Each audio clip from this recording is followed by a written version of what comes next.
Here we go. Merry Maniacs is back with an actual movie this time, an actual holiday movie this time, and we're reviewing a movie that I could really care less if we ever reviewed this, ever. Merry Christmas. Kiss my ass. Kiss his ass. Kiss your ass. Happy Hanukkah. I wanted to torture Vince a little bit this month. And he is. And this is literally, this is one of the biggest holiday films of all time. The thing about this movie is Vince has hated it. He's hated this movie ever since he's been young.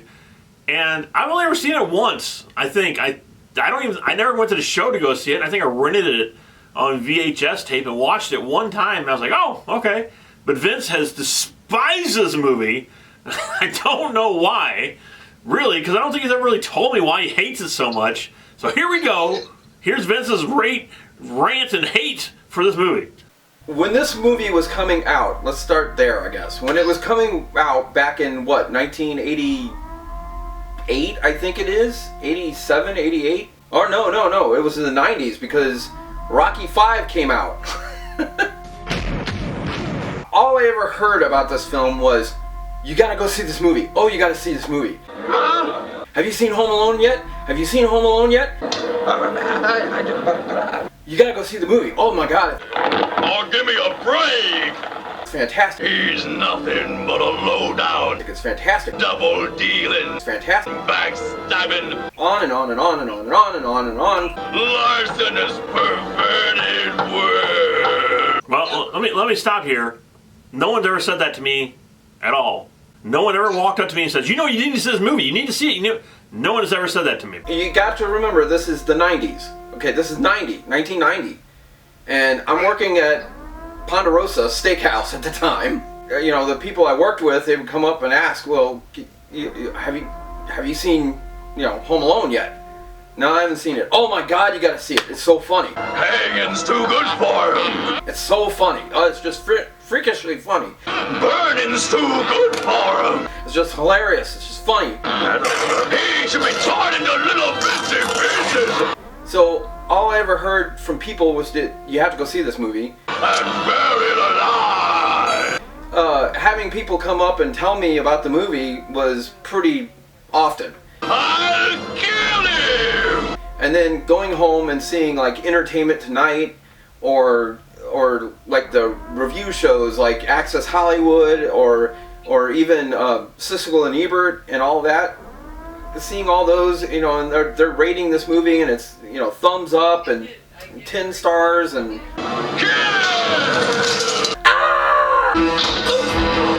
basically hearing all this for a year because I never went to the movies and saw it.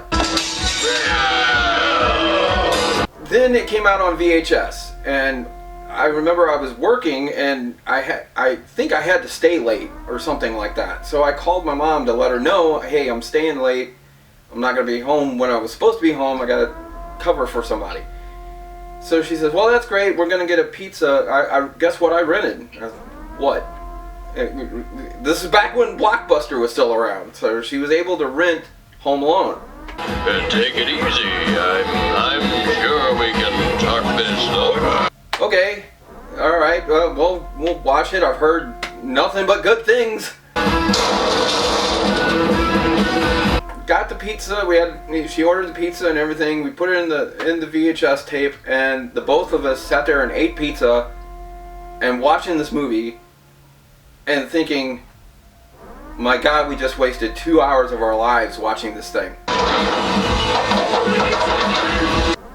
Because I didn't even have to say anything, and I looked over at my mom and she says, what? I don't get it. And I said, what didn't you get? And she goes, I don't get it. I don't understand why people like this movie. And the freakish thing is, I was thinking the exact same thing. And she's like, the only person I kind of enjoyed in it was Joe Pesci. Once again, I was thinking the same exact thing. It was dumb. It was just dumb. Stupid. Well, I'm gonna floor you here for a minute, Vince, because it was a good movie. It starts out terrible. It ends up terrible. It starts out with a family, a filthy rich family. They got the bully in the family, and you know they got Macaulay Culkin, and you have like 14 kids these people have, and they have relatives. And it's Christmas time, they're all running around acting crazy. There's total chaos, which none of this stuff which I actually like or enjoy. And then they're going to France for a family vacation to go meet the brother or somebody. I don't even know. And again, it's just one of those things. They're not a likable family. It starts out, and I don't like the family. I don't like them at all. I have a terrible feeling. I didn't like them. I didn't like their acting. I didn't like them. I didn't like them whatsoever. Especially the dad. The dad was just weird. He was an unlikable character. The mother was just weird looking. Then they get on the airplane, and they're in first class, and then, of course, they forget their kid, which is the whole point of the movie. Then you're supposed to feel sorry for the mother, and you're like... I don't care if I have to get out on your runway and hitchhike. I am going to get home to my son.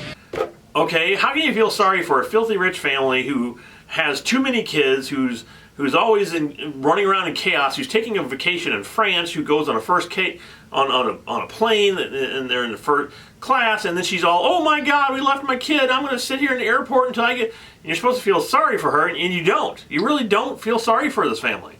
That's what they're trying to get you to, and you just don't feel anything for it. Exactly. I totally agree.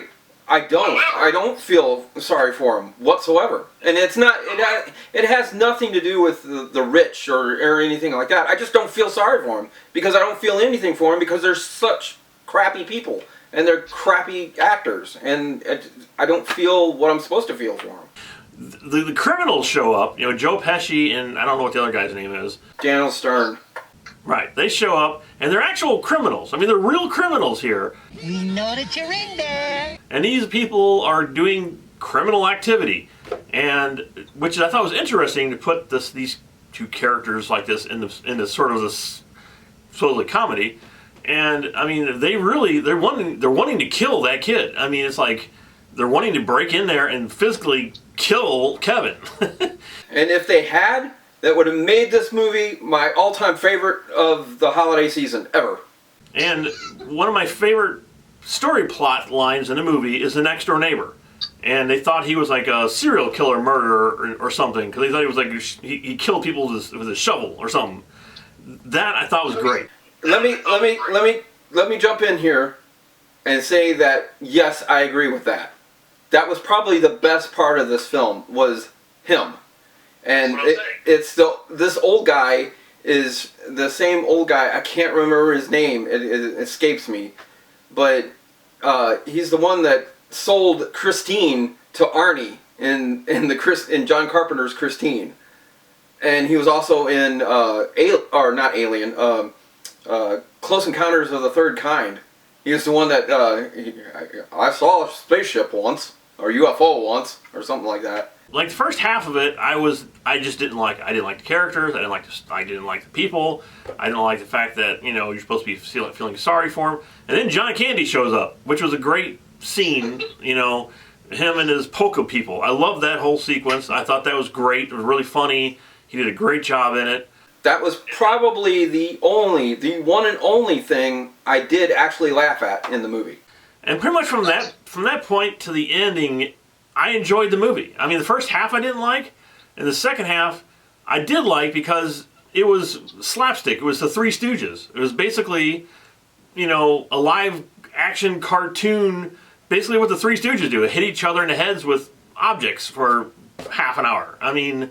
And the Stooges does that with mastery, with style, you enjoy and you love to see the Stooges hit themselves and punch themselves and get hit in the head with objects and things falling on top of them. You love to see that. That's the Three Stooges thing.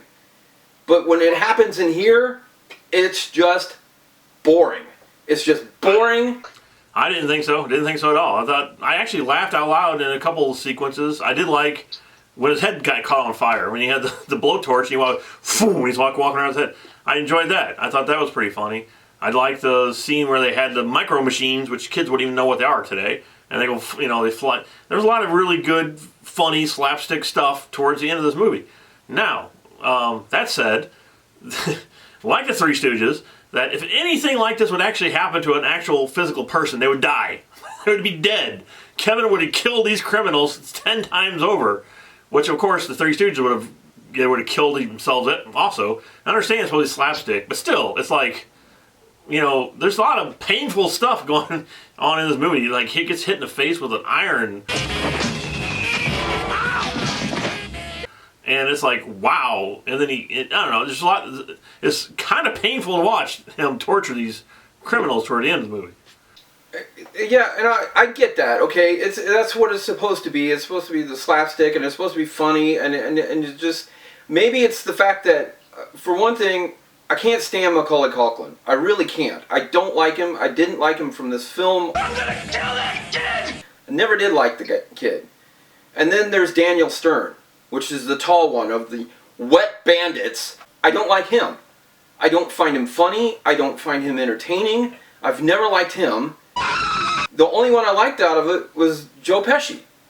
And just like my mom said, he was probably the only entertaining part, aside from John Candy, that was in the movie, was Joe Pesci. And when he reacts to the stuff that the character of Kevin is doing to him, yeah, it's kind of entertaining, it's kind of funny, and you see him like doing this cartoonish, frickin'. So my other favorite scene in the movie was when he's talking to that old guy in church, and he's talking about how he got in a fight with his son, and he never saw him. And I don't mind Macaulay Culkin. I thought he was okay in the movie. Don't understand the yelling sequence. I don't know why that was even in the movie. I guess John Hughes must have thought that was funny, or Chris Columbus thought it was funny. Just like James Whale thought that woman screaming in all those Frankenstein movies was funny. I don't know. I didn't think it was funny, and I don't know. That was one of the things I still don't understand watching it.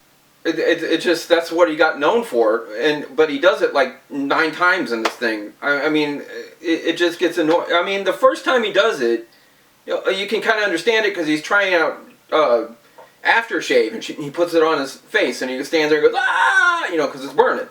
Okay, I get that. But then 2, 3, 4 scenes later, he does it again.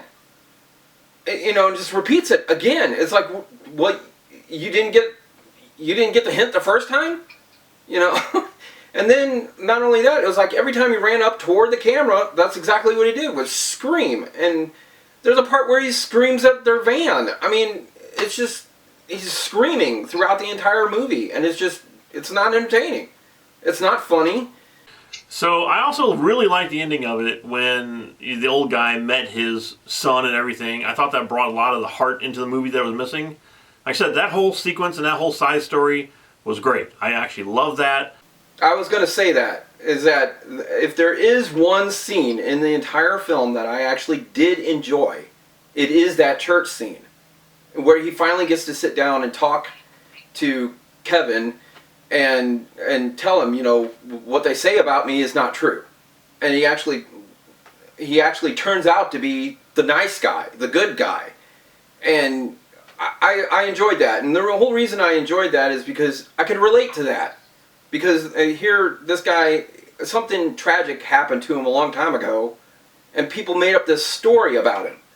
And it's not true, but people keep going on and on and on about it.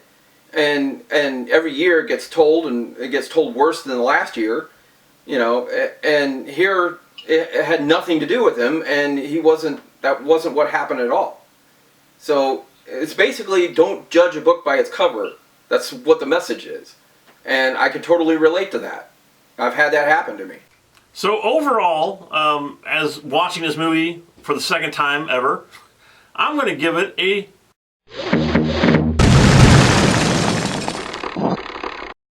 4 out of 5. And I guess I'm not going to surprise a whole lot of people with this.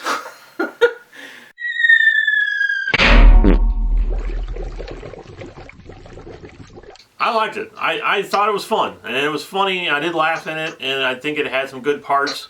The first half I didn't like, but then the second half kind of won me over, and I don't know. I thought it was a good holiday movie. So but I know Vince hated it, and I wanted to watch it again to see what you hated, and I still don't really see it. I thought it was stupid from the beginning. I still think it's stupid. And out of all the Home Alone movies that have been made, this is the one I've seen the most of. And that was like one other thing I would say about all the slapstick in it is once you've seen it, it's not like the Three Stooges. The Three Stooges they were masters at their craft of doing that. And you can watch the Three Stooges. I've seen every episode of the Three Stooges 10 times over.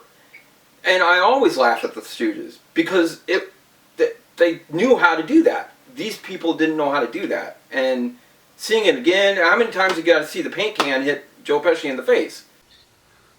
So there you go. It's a movie that Vince very much enjoyed. And we will be coming back with another film called Home Alone 2, Lost in New York. Is that where he was?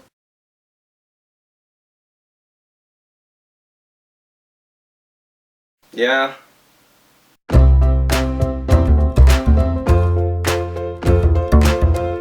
It was dumb. It was just dumb.